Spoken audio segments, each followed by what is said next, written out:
ספחת מי, נשים מפלצת ממולחת, לומר זאת עוד פעם, ספחת, מה איך? ספחת אמתי. זו לא עברית, אש וגופרית. איך זה הצלחת גבירתי נופרית?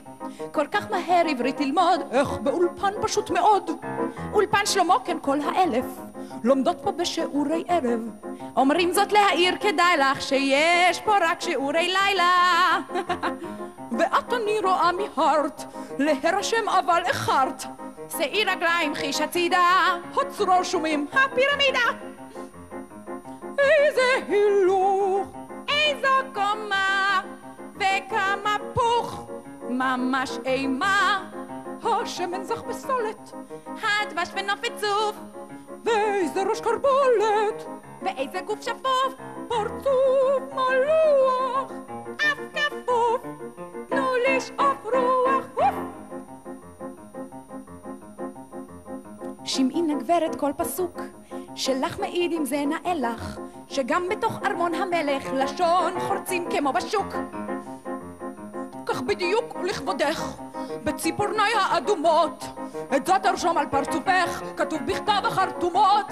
גם ליחי כל שרים וסגל, עוד יש ציפורן יד ורגל. לאט לך בלי רגליים, לא דווקא עם כל השתיים. אני אפרוץ כנהר שיחור, אך לא ירדני סוב החור. בצל קצוץ, קליפה מובהקת, חושחש חמוץ, תפלה נדבקת. איזה הילוך, איזו קומה, וכמה פוך, ממש אימה. השמן זך בסולת, הדבש ונופת צוף, ואיזה ראש קרבולת, ואיזה גוף שפוף, פרצוף מלוח, אף כפוף, תנו לשאוף רוח, הוף. נפל שמשון בידי דלילה, אבל לא לך יהיה המלך, כי אין מפלצת שתדמה לך, ואת כולך כדחלילה. אם מדברים על דחלילים שיש להם צורת מקל, כדאי לך אם תקשיבי לי, פשוט בראי להסתכל. עוד יש הבדל גדול בינתיים, ביני ובין תנין מצרים. ראיתי תנינים בנילוס, והם יפים ממך אפילוס.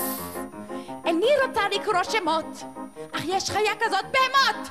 ישפוט המלך כאן בשתנו, לילית פרות משה רבנו. איזה הילוך, איזו קומה, וכמה פוך, ממש אימה. השמן זך בסולת, הדבש ונופת צוף, ואיזה ראש קרבולת, ואיזה גוף שפוף, פרצוף מלוח.